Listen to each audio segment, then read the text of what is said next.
Nggak ngotak, sebut warga Solo bajingan. Penjual pizza juga sindir Gibran. Dia masih di neraka. Ditulis oleh tim redaksi jurnal dari berbagai sumber. Saya dari dulu kan sudah sering dibully, dihina. Saya kan nggak pernah melaporkan satupun sekalipun. Itu loh. Kan orangnya kan juga nggak dikenain pidana apa-apa kan Pak. Ya diedukasi saja. Ya semuanya dimaafkan saja. Ya tapi ya tolong hati-hatilah kalau di sosial media. Jangan-jangan ini hanya sekedar ingin menciptakan kegaduhan semata. Saya kok masih punya keyakinan bahwa anak-anak presiden ini mempunyai jiwa profesionalisme, bahwa kerjasama bisnis mereka itu sah dan tidak melanggar aturan. Ini menurut persepsi saya. Di Solo, Gibran menunjukkan itu. Dia struggle, kreatif, sportif, dan berhati luas. Gaya anak mudanya itu ketara sekali. Tapi dia nggak gampang ikut arus. Gibran bukan penari di musik yang ditabu orang lain. Gibran adalah sosok konduktor sekaligus pemain drum ya, yang punya potensi sangat baik. Ya, ini perumpamaan ya. Seorang penjual pizza sebut warga Solo bajingan. Bahkan dirinya juga disindir Gibran dengan menyebutnya sempat di neraka. Postingan seorang netizen bernama Eta Pizza Cempaka Putih diketahui berprofesi sebagai penjual pizza, menyebut semua warga Solo dari dulu itu bajingan, viral di media sosial. Postingan netizen penjual pizza itu menyebut semua warga Solo bajingan. Itu viral usai dibagikan pengguna Twitter Iguen_Anindia. Seperti dilihat pada Kamis 16 Juni 2022. Dalam narasi cuitannya, warganet itu melihat postingan netizen Eta Pizza Cempaka Putih itu bernada rasis lantaran telah menghina warga Solo. Warganet itu melaporkan postingan Eta Pizza Cempaka Putih selaku pemilik akun Fitri_Gusniarti ke CCIC Polri. Dilihat dari foto tangkapan layar, postingan netizen Eta Pizza Cempaka Putih itu tampak penjual pizza tersebut menyebut warga Solo dari dulu bajingan semua. Terkait hal itu, si netizen pun menyinggung mendiang istri mantan Presiden Soeharto, yaitu Butin Soeharto. Netizen pemilik akun Fitri_Gusniarti itu menyebut almarhumah Ibu Tin Soeharto dikirim ke alam baka oleh anaknya sendiri. Tak hanya itu, netizen penjual pizza itu juga melontarkan sindiran keras terhadap pemimpin warga Solo, yakni Wali Kota Gibran Rakabuming. Ia menyatakan bahwa Gibran saat almarhum Butin meninggal, dia belum ada. Katanya Gibran masih di neraka. Benar-benar ya kelakuan kadrun zaman now. Nggak ada otaknya, baca doang nggak ngotak. Kayaknya emang kadrun model penjual pizza itu nggak melek matanya.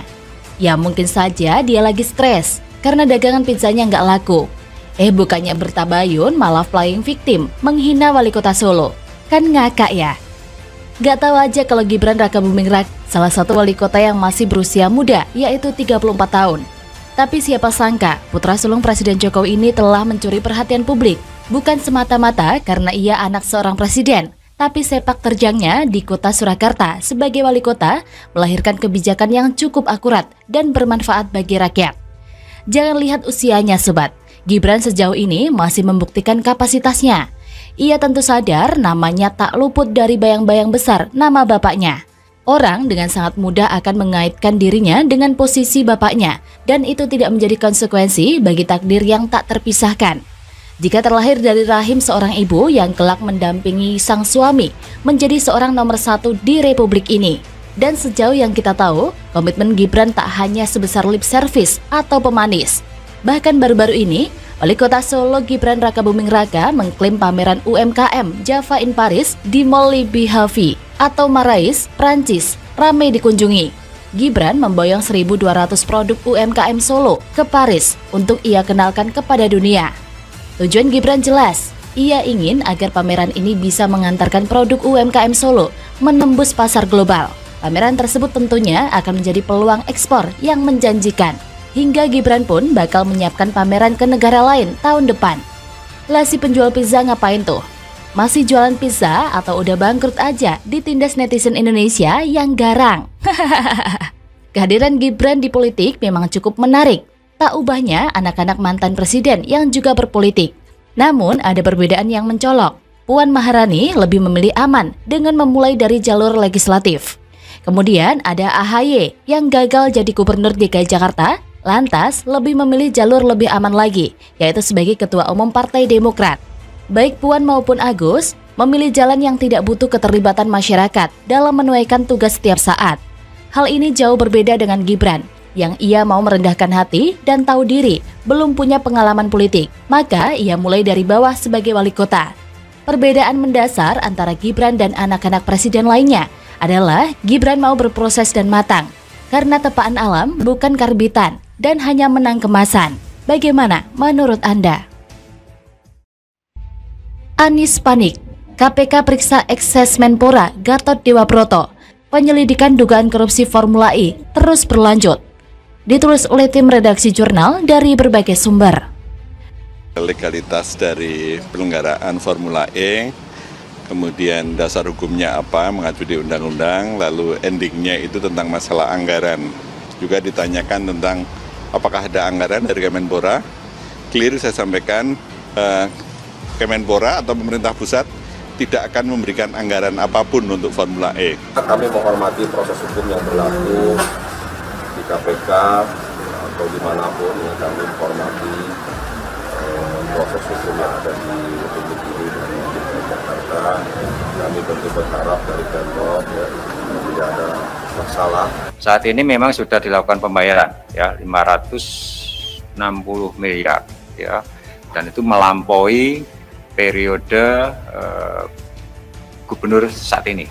Seorang pejabat itu tidak boleh mengikat suatu kontrak ya yang mempunyai anggaran melewati pemerintahan yang bersangkutan. Ada ketentuan seperti itu. Kemungkinan besar orang kayak Anies akan terseret ke penjara.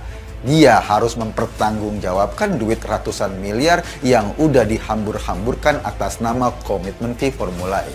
Jadi, posisi proyek balap Tamiya sekarang ini semacam lobang jarum. Apakah Anies bisa lolos dari rompi oranye? Komisi Pemberantasan Korupsi atau KPK memeriksa mantan Sekretaris Menteri Pemuda dan Olahraga atau Sesmenpora Gatot S. Dewabroto hari ini pada 16 Juni 2022. Dia diperiksa dalam kaitan penyelidikan kasus dugaan korupsi Formula E. Gatot saat tiba di gedung KPK mengaku jika ia diminta untuk memenuhi panggilan dari KPK karena 3 hari yang lalu baru saja ada surat dari KPK agar ia hadir untuk memberikan klarifikasi. Gatot menyebut dirinya membawa dokumen yang dibutuhkan oleh tim lembaga anti rasuah itu. Dia mengatakan tim penyelidik membutuhkan keterangannya untuk menjelaskan dokumen proses pengelolaan anggaran ajang balap mobil listrik itu. Menurut Gatot, pemerintah pusat mempersilahkan Pemprov DKI Jakarta menyelenggarakan Formula E berdasarkan surat rekomendasi yang dikeluarkan. Namun, dengan catatan pemerintah pusat tidak membantu penganggarannya. Sebelumnya, Wakil Ketua Komisi Pemberantasan Korupsi atau KPK, Alexander Marwata pun menyebut pemerintah Provinsi DKI Jakarta sudah menggelontorkan uang ratusan miliar rupiah untuk penyelenggaraan ajang Formula E hingga 3 tahun ke depan. Ia merinci pembayaran 560 miliar rupiah untuk penyelenggaraan selama 3 tahun ke depan, yaitu pada tahun 2022, 2023, 2024, dan itu melampaui periode Gubernur DKI, yaitu Anies Baswedan saat ini yang akan berakhir September 2022. Bahkan diketahui, jika PT Jakarta Propertindo atau Jakpro sendiri masih enggan membuka data perolehan hasil pagelaran ajang balap Formula E yang entah untung atau rugi. Hal tersebut disampaikan langsung oleh Direktur Utama Jakpro, Widi Amanasto. Dirinya sampai saat ini juga belum memperkirakan kira-kira berapa banyak keuntungan yang didapat dalam gelaran Formula E Jakarta. Widi sendiri menyebutkan bahwa pihaknya kemarin sedang membongkar beberapa fasilitas yang digunakan Formula E Ancol.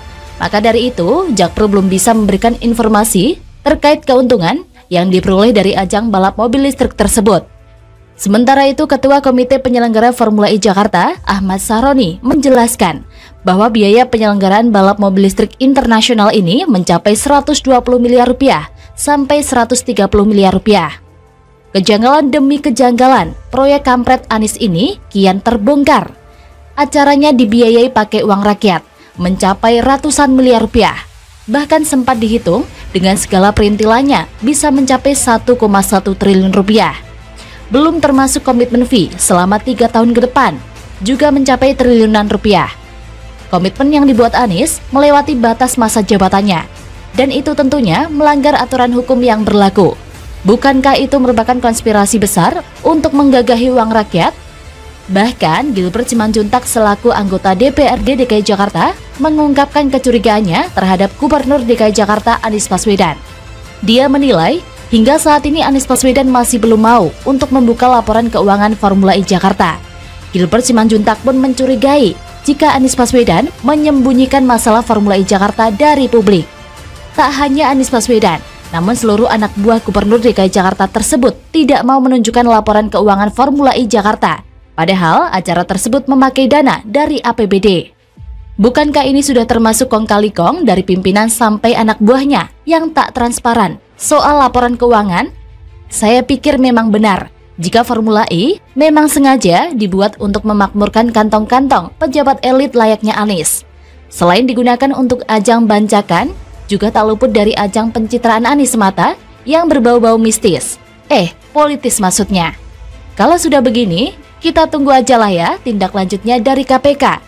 Semoga saja Anies masih kuat jampi-jampinya, biar karir politiknya tetap aman dan nggak perlu pakai rompi orange KPK lah ya. Atau bisa saja lembaga anti rasuah yang ujung-ujungnya melempem kalau berurusan sama gubernur seiman. Miris. Bagaimana menurut sobat?